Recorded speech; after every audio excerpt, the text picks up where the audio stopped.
birth, which reflects my image, and having surrendered himself with love to me.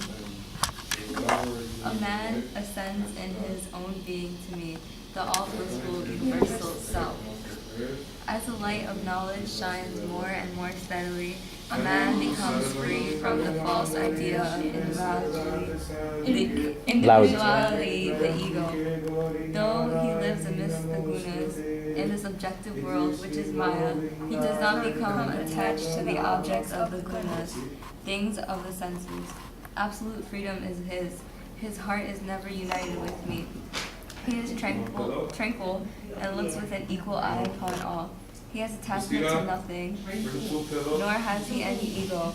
By going beyond the pairs of opposites, he has attained peace.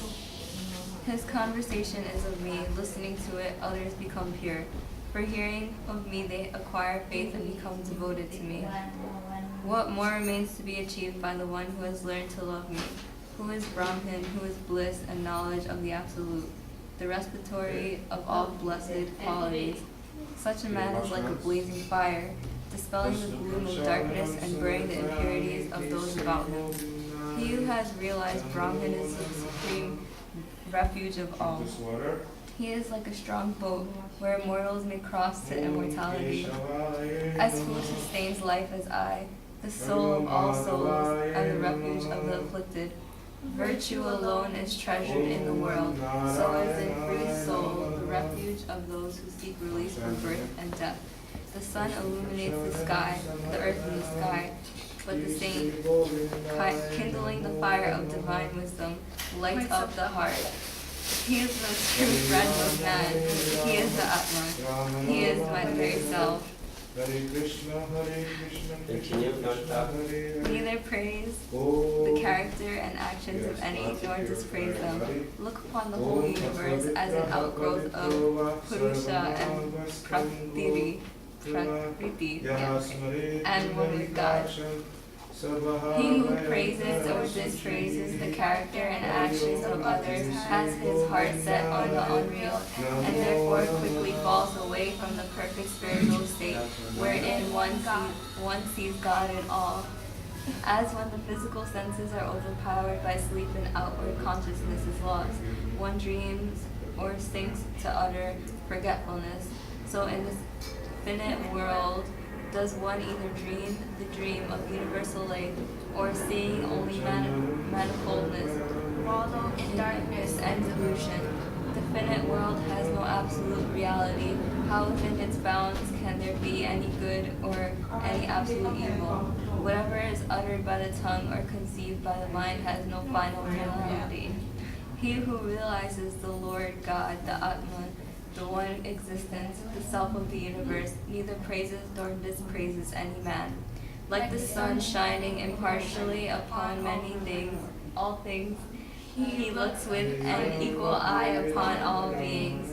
He moves about in the world a free soul, released from all attachment. O Lord, for whom does this universe of relativity exist?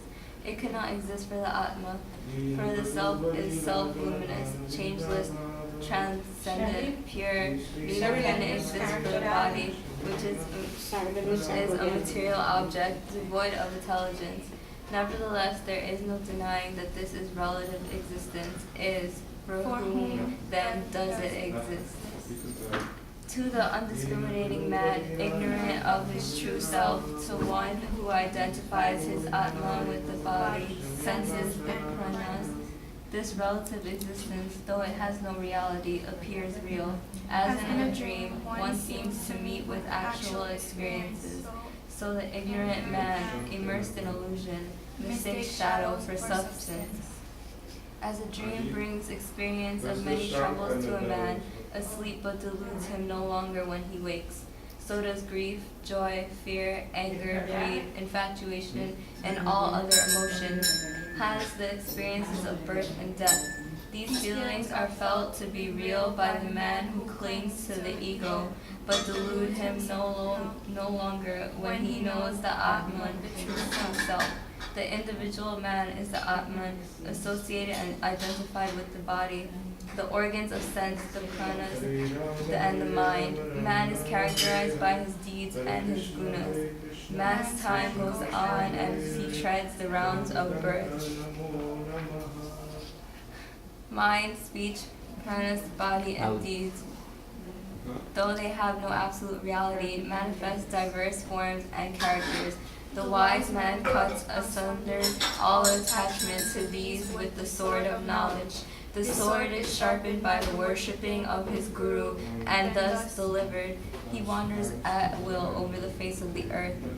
That alone which in the beginning was existence, and which alone in the end will be existence, and which alone is the curse and manifester of this universe, that only is absolute existence. How does one know this truth? One knows it by study of the scriptures, by reasoning, by the practice of austerities, and by direct spiritual experience and insight. As gold exists before it is made into ornaments, and will exist after the ornaments are melted away, and remains as gold in the intermediate state.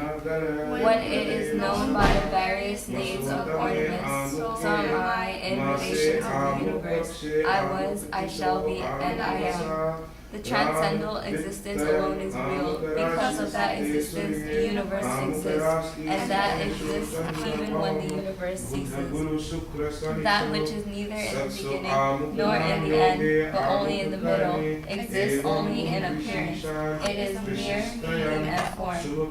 Verily, the experience that is caused and brought to light by the transcendental existence, which includes all, can be none other than the very existence. Brahman is self-existent, self-equivalent. The universe of change was non-existent in the beginning, but because of the power in Brahman known as Rajas, it appears as existent now. Appearance is not reality. Learn this from a wise teacher. Have recourse to the path that leads to the knowledge of Brahman, and removing all doubts about the self, and detaching thyself from the senses, the seat of the earthly desires. Take delight in the blissful self. Discriminate between appearance and reality. The Atma, the self, is the reality, different from appearance, different from the body, the senses, the mind, the intellect, the ego, and the subtle and gross elements.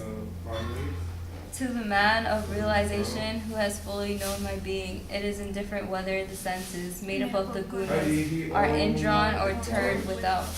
What matters is to the sun, whether the clouds gather or as either remains unaffected by the changing seasons, so the invariable, indestructible self, which is separate from the ego, remains untouched by the working of sattva.